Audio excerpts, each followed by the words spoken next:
ಯಾರು ಈ ಅಶ್ವಿನಿ ದೇವತೆಗಳು? ಇವರೇಕೆ ಅಸ್ತು ಎನ್ನುತ್ತಾರೆ? ಅಸ್ತು ದೇವತೆಗಳೆಂದು ಕರೆಯಲಾಗುವ ಅಶ್ವಿನಿ ದೇವತೆಗಳ ಬಗ್ಗೆ ನಿಮಗೆಲ್ಲ ಇದಾಗಲೇ ತಿಳಿದಿರಬಹುದು. ಒಂದು ವೇಳೆ ಅಶ್ವಿನಿ ದೇವತೆಗಳ ಕುರಿತು ನಿಮಗೆ ತಿಳಿಯದೇ ಇದ್ದರೆ ಈ ವಿಡಿಯೋ ಸ್ಕಿಪ್ ಮಾಡದೆ ಪೂರ್ತಿಯಾಗಿ ನೋಡಿ. ನಿಮಗೆ ಅಶ್ವಿನಿ ದೇವತೆಗಳು ಯಾರು, ಅವರು ಯಾವ ಸಮಯದಲ್ಲಿ ಸಂಚಾರ ಮಾಡುತ್ತಾರೆ, ಅವರ ಮಹತ್ವ ಏನೆಂಬುದು ತಿಳಿಯುತ್ತೆ. ಅಶ್ವಿನಿ ದೇವತೆಗಳು ಎಂದರೆ ಯಾರು? ಕೆಲವೊಮ್ಮೆ ನಾವು ಕೆಟ್ಟ ಮಾತುಗಳನ್ನಾಡುವಾಗ ನಮ್ಮ ಹಿರಿಯರು ತಡೆಯುತ್ತಾರೆ. ಬಿಡ್ತು ಅಂತ ಹೇಳು ಎಂದು ಒತ್ತಾಯಿಸಿದ ಅನುಭವ ನಿಮಗೂ ಆಗಿರಬಹುದು. ನಮ್ಮ ಹಿರಿಯರು ಹೇಳುವ ಪ್ರಕಾರ ನಾವು ಕೆಟ್ಟ ಮಾತುಗಳನ್ನಾಡುವಾಗ ಅಶ್ವಿನಿ ದೇವತೆಗಳು ಅಥವಾ ಅಸ್ತು ದೇವತೆಗಳು, ಅಸ್ತು ಎಂದರೆ ಅದು ಖಂಡಿತ ನಡೆಯುತ್ತದೆ ಎನ್ನುತ್ತಾರೆ.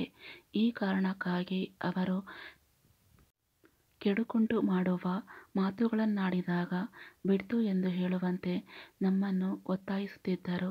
ಹಾಗಾದರೆ ಈ ಅಸ್ತು ದೇವತೆಗಳು ಯಾರು? ಇವರು ಅಸ್ತು ಅಂದಾಕ್ಷಣ ನಾವು ಆಡಿದ ಮಾತುಗಳು ನಿಜವಾಗುತ್ತಿದೆಯೇ? ಈ ವಿಡಿಯೋದಲ್ಲಿ ನೋಡಿ ನಿಮ್ಮೆಲ್ಲ ಪ್ರಶ್ನೆಗಳಿಗೆ ಉತ್ತರ. ಅಶ್ವಿನಿ ದೇವತೆಗಳು ಯಾರು? ಅಶ್ವಿನಿ ದೇವತೆಯರು ಅಂದರೆ ಸೂರ್ಯಪುತ್ರರು. ಭಗವಾನ್ ಸೂರ್ಯದೇವನಿಗೆ ಮತ್ತು ಸಂಧ್ಯಾದೇವಿಗೆ ಜನಿಸಿದ ಅವಳಿ ಮಕ್ಕಳು. ಇವರು ಅದೃಷ್ಟದ ದೇವತೆಗಳಾಗಿದ್ದು ಅಸ್ತು ಅಸ್ತು ಎಂದು ಸದಾ ಪಠಿಸುವ ದೇವರು. ಇವರನ್ನು ಅಶ್ವಿನಿ ಕುಮಾರರೆಂದು, ದೇವತೆಗಳ ವೈದ್ಯರೆಂದು ಪರಿಗಣಿಸಲಾಗುತ್ತದೆ. ಅಶ್ವಿನಿ ದೇವತೆಗಳ ರೂಪವೇ ವಿಚಿತ್ರ. ಯಾಕೆಂದರೆ ಈ ಅವಳಿ ಅಶ್ವಿನಿ ಕುಮಾರರದ್ದು ದೇಹ ಮಾನವ ದೇಹವಾದರೆ ಮುಖ ಕುದುರೆಯ ಮುಖ. ಆದರೂ ನೋಡಲು ಅತ್ಯಂತ ಆಕರ್ಷಕರಾಗಿದ್ದರು. ಅಶ್ವಿನಿ ದೇವತೆಗಳಿಗೆ ಕುದುರೆ ಮುಖ ಬರಲು ಕಾರಣವೇನು? ಒಮ್ಮೆ ಸೂರ್ಯದೇವನ ಪತ್ನಿಯಾದ ಸಂಧ್ಯಾದೇವಿಯು ಸೂರ್ಯ ದೇವನ ತಾಪವನ್ನು ತಾಳಲಾರದೆ ಸಂಕಷ್ಟಕ್ಕೆ ಸಿಲುಕಿಕೊಳ್ಳುತ್ತಾಳೆ. ಇದನ್ನು ನೋಡಿದ ಸೂರ್ಯದೇವನು ತನ್ನ ತಾಪವನ್ನು ಕಡಿಮೆ ಮಾಡಿಕೊಳ್ಳಲು ಮುಂದಾಗುತ್ತಾನೆ.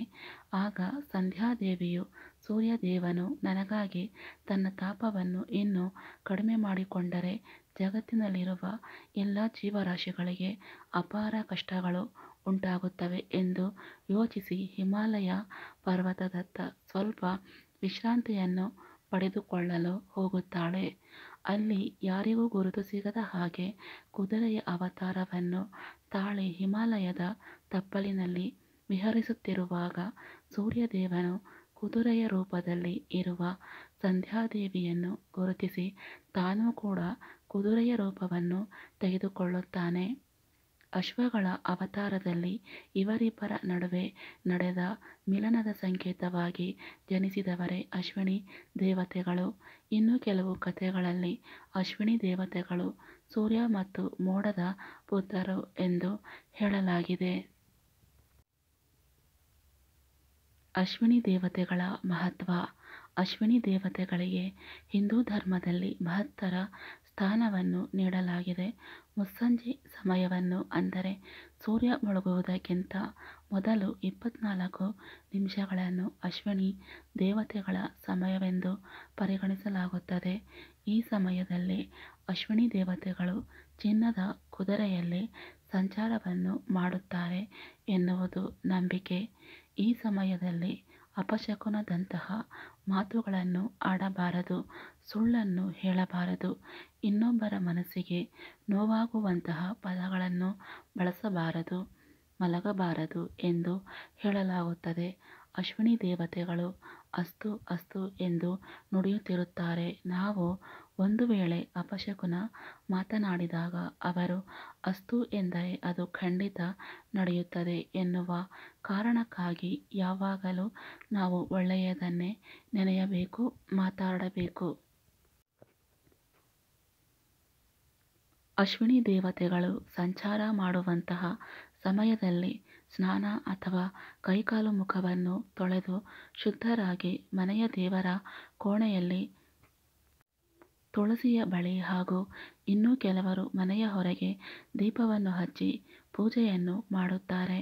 ಅಶ್ವಿನಿ ದೇವತೆಗಳ ಸಂಚಾರದ ಸಮಯದಲ್ಲಿ ತುಪ್ಪದ ದೀಪವನ್ನು ಬೆಳಗಿ ಪ್ರಾರ್ಥನೆ ಮಾಡಿದರೆ ಅವರು ನಮ್ಮೆಲ್ಲ ಕಷ್ಟಗಳನ್ನು ದೂರಾಗಿಸುತ್ತಾರೆ.